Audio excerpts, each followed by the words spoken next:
여러분 혹시 집에 갑자기 손님이 온다고 하면 당황하게 되고 눈에 확 띄는 것이 있습니다.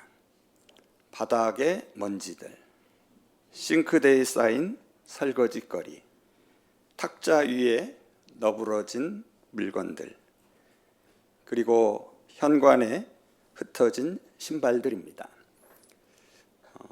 제가 요즘 살림을 도맡아 하다 보니까 실감하게 됩니다. 그래서 급히 정리하려다가 어떻게 합니까? 결국 어디든 잠깐 숨겨둘 곳을 찾습니다. 일단 지저분한 것들을 몽땅 옷장 같은 곳에 넣고 문을 닫아버립니다. 제가 독일 유학 시절에 많이 했던 겁니다. 그리고 속으로 이렇게 다짐합니다. 다음부터는 미리미리 정리하며 살아야겠다. 그런데 여러분, 우리는 신앙생활에서도 가끔 그런 마음을 갖습니다. 교회도 가능하면 좋은 사람들, 괜찮은 사람들이 모이는 곳이면 좋겠고, 주님 앞에서는 지저분한 것이 없이 잘 정리되어 보이고 싶습니다. 그러면서 어느 순간 이런 질문이 떠오르게 됩니다. 교회는 더 거룩한 곳이 되어야 하는 것이 아닌가?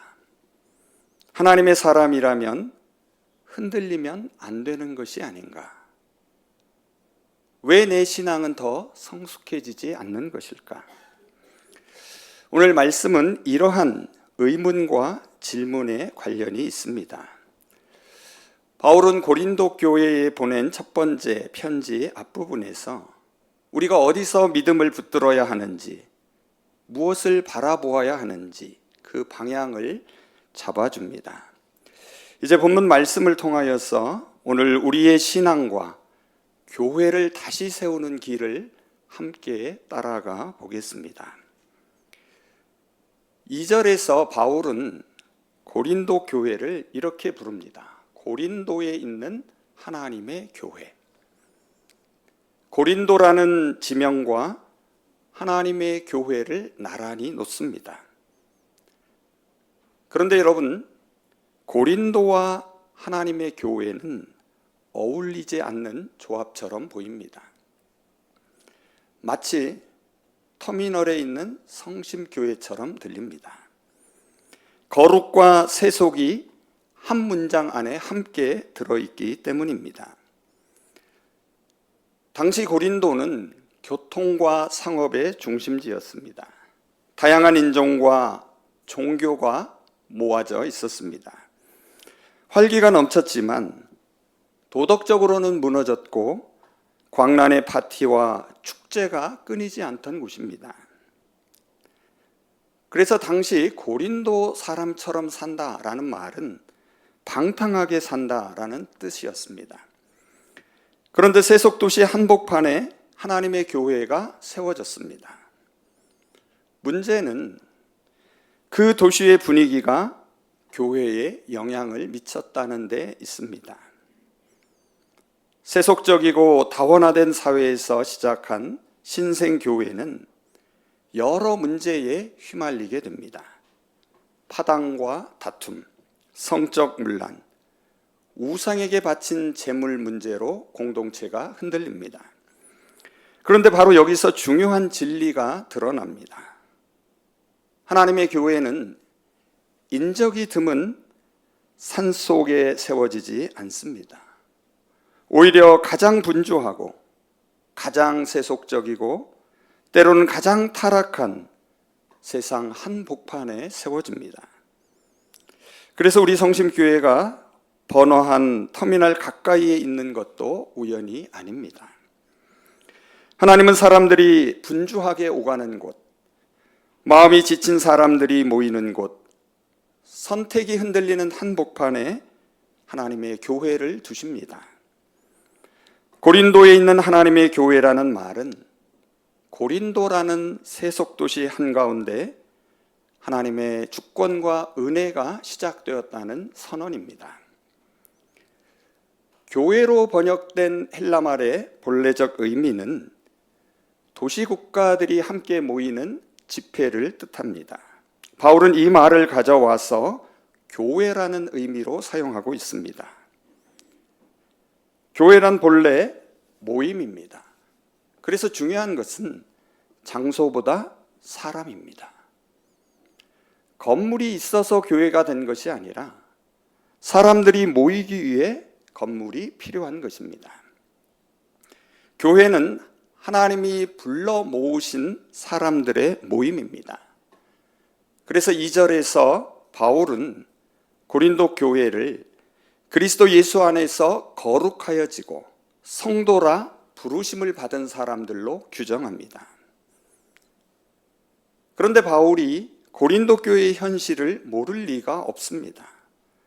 앞서도 말씀드린 대로 그곳엔 분열과 교만과 죄악들이 가득했습니다. 그럼에도 바울은 이들을 거룩하여진 자들, 성도로 부르심을 받은 자들로 부르고 있습니다. 핵심은 이것입니다. 잘 보시면은 거룩하여지고라고 말합니다. 이것은 수동태입니다. 누구에 의해 거룩하게 되어진 상태를 말합니다. 스스로 거룩해진 것이 아닙니다. 거룩하게 만들어진 것입니다. 누가 만들었겠습니까? 그리스도 예수 안에서 하나님께서 만드신 것입니다. 성도라 부르심을 받은 자들도 마찬가지입니다. 이것은 그들의 도덕적 상태가 아니라 하나님의 부르심을 묘사하는 것입니다. 여기서 비로소 우리의 마음이 좀 놓입니다. 고린도 교회 교인들이 착하고 모범적이라서 성도라 불린 것이 아닙니다. 그들은 허물이 있고 실수하고 넘어집니다. 그럼에도 성도라 불릴 수 있었던 이유는 교회가 하나님에게서 받아 누리는 것 자체가 거룩하기 때문입니다. 말씀이 거룩하고 성례가 거룩하고 은총과 생명이 거룩하기 때문입니다. 무엇보다도 거룩하신 하나님께서 그곳에 함께 하시기 때문입니다. 교회 안에는 실수와 잘못과 허물이 있습니다. 왜 그렇습니까? 연약한 인간들이 모여있기 때문입니다. 하지만 교회는 동시에 하나님의 은총으로 이루어진 하나님의 교회입니다. 바울은 로마서 5장 20절에서 죄가 많은 곳에 은혜가 더욱 넘친다라고 말합니다. 그러니 마음대로 죄를 지라는 말이 아닙니다. 죄가 많아도 은혜가 더 크다는 말입니다. 실수와 허물이 생길 수밖에 없는 우리를 하나님이 은혜로 붙들어 끝까지 거룩한 공동체로 세워가신다는 뜻입니다. 여러분, 교회는 실수와 허물만 있는 곳이 아닙니다. 치유와 회복이 있는 곳입니다. 다시 숨쉬는 곳이며 다시 일어서는 곳입니다. 오늘 이학생 주사님 기도에서도 언급했는데요. 우리가 서로를 판단하고 재단하기에 앞서 하나님께서 우리를 어떻게 붙드시는지를 먼저 바라보아야만 합니다. 오늘 본문 1절, 2절을 가만히 들여다보시면 반복되는 말이 있습니다. 부르심이라는 말입니다. 부르다라는 말에는 두 가지 뜻이 있습니다. 하나는 이름을 부르는 것이고 또 다른 하나는 오라고 부르는 것입니다. 하나님은 모든 그리스도인들을 불러 모으셨습니다. 1절을 다시 한번 보십시오. 하나님은 바울을 하나님의 뜻을 따라 부르셨고 그를 그리스도 예수의 사도로 세우셨습니다. 사도라는 말은 보내심을 받은 자라는 뜻입니다. 하나님이 부르시고 하나님이 다시 보내십니다. 교회의 존재 이유가 바로 여기에 있습니다. 모이되 흩어지기 위해서 모이는 것입니다. 우리 교회 주차장 입구에 보시면은 게시판에 우리 성심교회를 이렇게 소개한 대목이 있습니다. 성심교회는 건물이 아닌 예수를 믿는 사람들의 모임을 교회로 여기며 지역사회를 섬기고 시대적 사명을 감당하고자 힘을 쓰는 교회입니다. 성심교회는 세상에 흩어지기 위해 모이기를 힘쓰고 하나님을 사랑하고 하나님이 사랑하는 사람들을 사랑하고 섬기기 위해 스스로는 가난함을 지향하는 교회입니다. 혹시 읽어보지 않으신 분은 예배 마치고 가실 때 현관 오른쪽에 있습니다. 올 한 해 하나님의 사람으로 세상에 보냄을 받은 자로서 우리 삶의 자리를 조금씩 거룩하게 만들어 가시기를 바랍니다. 거룩함은 완벽함이 아닙니다. 그리스도께서 그리스도를 다시 붙드는 것입니다. 오늘도 그리스도와 함께 그 한 걸음을 옮기는 것이 거룩함의 시작이 됩니다. 이어지는 3절에서 바울의 인사가 이어집니다. 하나님 우리 아버지와 주 예수 그리스도로부터 은혜와 평강이 있기를 원하노라. 은혜와 평강, 이것은 단순한 인사말이 아닙니다. 이것은 복음의 핵심입니다. 은혜는 자격 없는 우리에게 주어지는 하나님의 호의입니다. 평강은 그 은혜로 말미암아 하나님과 화평을 누리는 상태입니다. 그리고 이 모든 것의 원천은 하나님 우리 주 아버지와 주 예수 그리스도로부터 옵니다. 우리가 좋은 사람이어서가 아닙니다. 오직 신실하신 하나님으로부터 흘러나오는 것입니다. 앞서도 말씀드린 것처럼 고린도 교회는 흔들렸습니다. 도시가 부패하고 타락했던 것처럼 고린도 교회도 교리와 실천에서 연약했습니다. 은사가 많고 뜨거웠지만 오히려 분쟁과 다툼이 끊이지 않았습니다. 그런데도 바울은 그 교회를 하나님의 교회라고 부르고 있습니다. 그리고 더 놀라운 것은 하나님께 감사드립니다. 4절을 보십시오. 그리스도 예수 안에서 너희에게 주신 하나님의 은혜로 말미암아 내가 너희를 위하여 항상 하나님께 감사한다. 바울이 고린도 교회의 문제를 모르지 않았습니다. 하지만 문제보다 먼저 하나님의 은혜를 보았습니다. 하나님이 그들 가운데 일하고 계신다는 사실을 바울은 붙들고 있습니다. 그렇다면 바울이 고린도 교회를 생각하며 감사한 하나님의 은혜는 구체적으로 무엇이었습니까? 첫째, 그리스도 안에서 모든 면에 풍족하게 된 것입니다. 5절을 한번 보시기 바랍니다. 제가 세번역 성경으로 읽습니다. 여러분은 그리스도 안에서 모든 면에서 풍족하게 되었습니다. 온갖 언변과 온갖 지식이 늘었습니다. 여기서 언변은 복음의 진리, 그리스도를 전하는 말씀을 가리킵니다. 또한 지식은 그리스도 예수를 아는 지식입니다. 그리고 풍족하게 되었다라는 것은 양이 아니라 질의 문제입니다.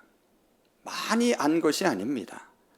꼭 알아야 될 한 가지를 깊이 안 것입니다. 무엇보다도 이 풍족함은 그들이 스스로 만들어낸 것이 아닙니다. 하나님께서 그들에게 부어주신 것입니다. 모든 인간은 본래 결핍의 존재입니다. 그 결핍은 오직 하나님의 충만함으로만 채워질 수 있습니다. 둘째, 그리스도의 증거, 즉 그리스도에 대한 증언이 확고해진 것입니다. 6절을 한번 보시기 바랍니다. 이번엔 제가 공동 번역으로 읽습니다. 여러분은 그리스도에 관한 증언에 깊은 확신을 가졌으며, 고린도 교회는 바울을 통하여 복음을 들었고 그 복음이 그들을 견고하게 세웠습니다. 비록 그들이 연약하고 실패하지만 그들 가운데 그리스도의 복음은 견고하게 자리 잡고 있습니다. 문제는 있었지만 복음은 여전히 살아 역사하고 있습니다. 여러분, 교회는 건물로 튼튼해지는 것이 아닙니다. 하나님의 말씀과 기도로 튼튼해집니다. 바울이 감사한 마지막 세 번째 하나님의 은혜는 마지막 종말의 때를 고대하게 된 것입니다. 7절을 보시기 바랍니다. 이번에는 세번역 성경으로 읽습니다.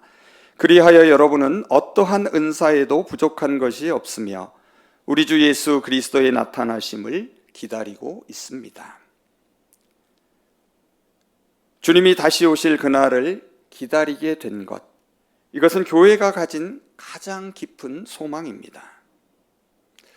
우리는 아직 완성되지 않았습니다. 우리는 여전히 기다리고 있습니다. 지금 우리가 불완전한 것은 어쩌면 당연합니다. 우리는 아직 여정 중에 있기 때문입니다. 완성은 미래에 있습니다. 그리고 그 미래는 확실합니다. 바울은 주님이 다시 오시는 그날까지 하나님께서 끝까지 견고하게 지켜줄 것을 믿고 있습니다. 8절을 보시기 바랍니다. 주께서도 여러분이 아무 잘못이 없는 사람으로 우리 주 예수 그리스도의 심판날을 맞이할 수 있도록 끝까지 굳게 지켜주실 것입니다. 여기서 가장 큰 위로는 주님께서 하신다는 것입니다. 우리가 우리 자신을 지키는 것이 아닙니다. 주님께서 우리를 지켜주십니다. 책망할 것이 없는 자라는 말이 저와 여러분을 어쩌면 두렵게 할 수도 있습니다. 하지만 다시 한번 주목해 보십시오. 누가 저와 여러분을 책망할 것이 없는 자로 만드십니까? 우리 자신이 아닙니다. 주님이 우리를 책망할 것이 없는 자로 만들어 가십니다. 이것은 법적 용어이기도 합니다. 최후 심판날에 우리가 무죄 판결을 받는다는 뜻이기도 합니다. 우리가 완벽해서가 아닙니다. 그리스도의 의가 우리에게 전가되었기 때문입니다. 그렇다고 우리의 선택과 노력이 사라지는 것일까요? 그렇지 않습니다. 주께서 하신다는 말에는 하나님이 우리 안에서 일으키시는 믿음의 결단과 순종도 함께 들어 있습니다. 하나님은 저와 여러분의 미래를 만들어 가십니다. 우리는 그분께 우리의 미래를 다만 맡길 뿐입니다. 바울은 하나님이 끝까지 견고하게 하시는 근거를 분명히 말하고 있습니다. 마지막 9절을 한번 보시기 바랍니다. 하나님은 신실하신 분이십니다. 하나님께서는 여러분을 부르셔서 그 아들 우리 주 예수 그리스도와 친교를 가지게 하여 주셨습니다. 우리의 소망, 우리의 믿음의 모든 근거가 여기에 있습니다. 바로 하나님의 신실하심입니다. 하나님은 믿을만하고 신뢰할 수 있고 약속을 반드시 지키시는 분이십니다.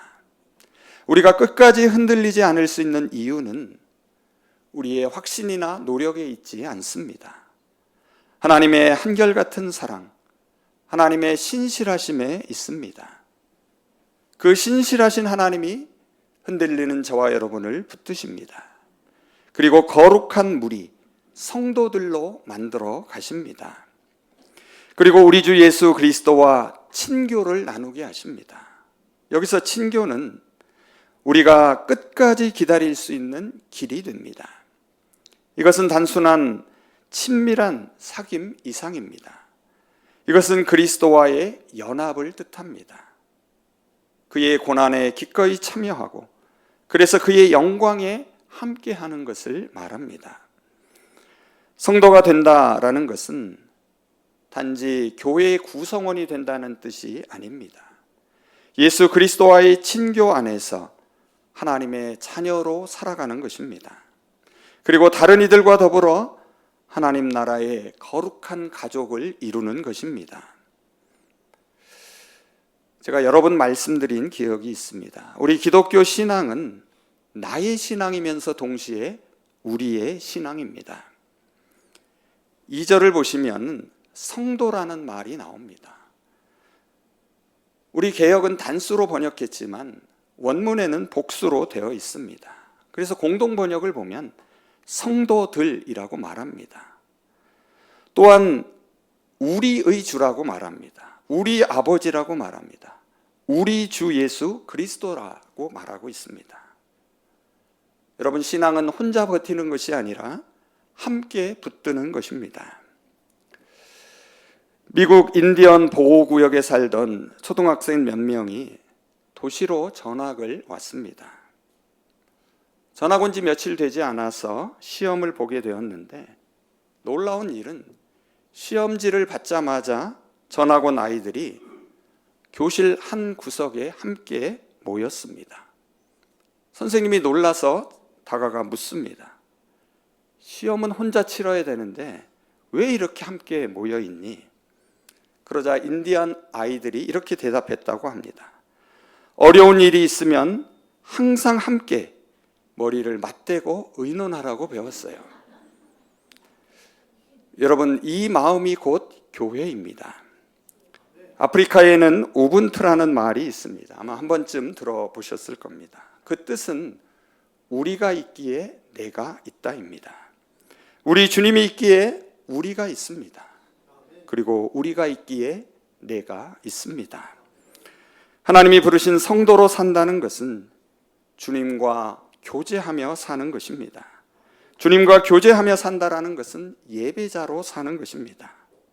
예배자로 산다라는 것은 하나님을 사랑하며 하나님이 사랑하는 사람들을 섬기며 사랑하며 사는 것입니다. 우리 성심교회가 그렇게 우리의 신앙으로 서로를 붙들어주는 믿음의 공동체가 되기를 바랍니다. 이제 말씀을 정리하겠습니다. 바울은 고린도 교회를 고린도에 있는 하나님의 교회라고 부릅니다. 이것은 교회란 깨끗한 사람들만 모이는 안전지대가 아니라 세상 한복판에 세워진 하나님의 공동체라는 사실을 알려줍니다. 교회는 불완전합니다. 하지만 교회는 거룩합니다. 하나님의 교회이기 때문입니다. 성도이지만 우리는 연약합니다. 고린도 교회가 그랬듯 우리도 흔들리고 때로 다투고 지치고 어느 순간 우리가 성도가 맞나 싶은 때도 있습니다. 그럼에도 바울이 고린도 교회에 감사할 수 있었던 이유는 무엇이었습니까? 성도인 우리는 흔들려도 신실하신 하나님이 끝까지 붙드십니다. 종교개혁자 루터가 친구 멜랑이톤에게 이렇게 말했다고 합니다. 우리는 실수합니다. 하지만 하나님은 실수하지 않으십니다. 우리는 불완전합니다. 하지만 하나님은 완전하십니다. 우리는 스스로를 믿을 수 없습니다. 하지만 하나님은 신실하십니다. 흔들리는 세상 한복판에서 저와 여러분 모두 신실하신 하나님께 붙들린 성도들로 살아가시기를 바랍니다. 이번 한 주 이 성도의 정체성을 삶으로 드러냈으면 좋겠습니다. 두 가지를 당부드립니다. 첫째, 이번 주에 한 사람을 정말 거룩한 성도로 대해 보시기 바랍니다. 판단을 멈추고 격려를 더하십시오. 내 마음속에서 누군가를 재단하려는 생각이 올라오면 3초를 기다렸다 이렇게 바꾸어 말해 보십시오. 주님, 이 사람도 주님께서 부르시고 붙드시는 사람입니다. 그리고 오히려 짧은 격려의 말을 건네십시오. 수고에 감사드립니다. 괜찮습니다. 우리 함께 합시다. 둘째, 여러분이 그리스도 안에서 옳다고 믿는 바를 담대하게 밀고 나가십시오. 세상에는 완벽한 선택이 없습니다. 때로는 후회할 때도 있습니다. 그렇지만 머뭇거리며 주저앉아 있지 마십시오. 결과는 오로지 하나님께 맡기십시오. 우리 주님이 마지막 날에 모든 것을 바로잡으시고 구원을 온전히 이루실 것입니다. 고린도는 정말 세상 한복판에 있는 세속 도시였습니다. 놀랍게 하나님은 그곳에 하나님의 교회를 세우셨습니다. 오늘 우리의 자리도 그렇습니다. 터미널처럼 분주한 자리, 책임이 무거운 자리, 마음이 흔들리는 자리, 바로 그곳에 하나님께서 우리 성심 공동체를 세워주셨습니다. 신실하신 하나님을 믿고 주님과 교제하며 서로를 은혜로 대하며 담대하게 발걸음을 내딛으시기를 바랍니다. 그 길 위에 하나님의 손길이 우리 모두를 끝까지 견고하게 붙들어 주실 것입니다. 기도하겠습니다. 신실하신 하나님, 세상 항복판에 저희를 세우시고 하나님의 교회라 불러주심을 감사드립니다. 우리 주 예수 그리스도의 날에 저희를 책망할 것이 없는 자로 끝까지 견고하게 붙들어 주실 것을 믿습니다. 주님, 저희 스스로를 바라보면 한없이 부끄럽고 연약합니다. 말과 시선으로 상처를 남기고 다른 사람들 앞에서 주눅이 들며 두려움 때문에 머물거릴 때도 많았습니다. 그럼에도 저희를 그리스도 예수 안에서 거룩한 자, 성도라 불러주신 은혜를 고백하며 감사드립니다. 하나님, 말씀과 기도로 주님과의 친교를 회복하게 하시고 불안하고 불의한 현실 속에서도 하나님이 이루실 앞날을 바라보게 하여 주시옵소서. 주님이 다시 오셔서 그 모든 것을 바로잡고 온전한 구원을 이루실 것을 믿으며 지금 여기에서 잠시 판단을 멈추고 서로 격려를 더하며 담대하게 세상을 거룩하게 만드는 성도로 살아가게 하여 주시옵소서. 예수 그리스도의 이름으로 기도합니다. 아멘.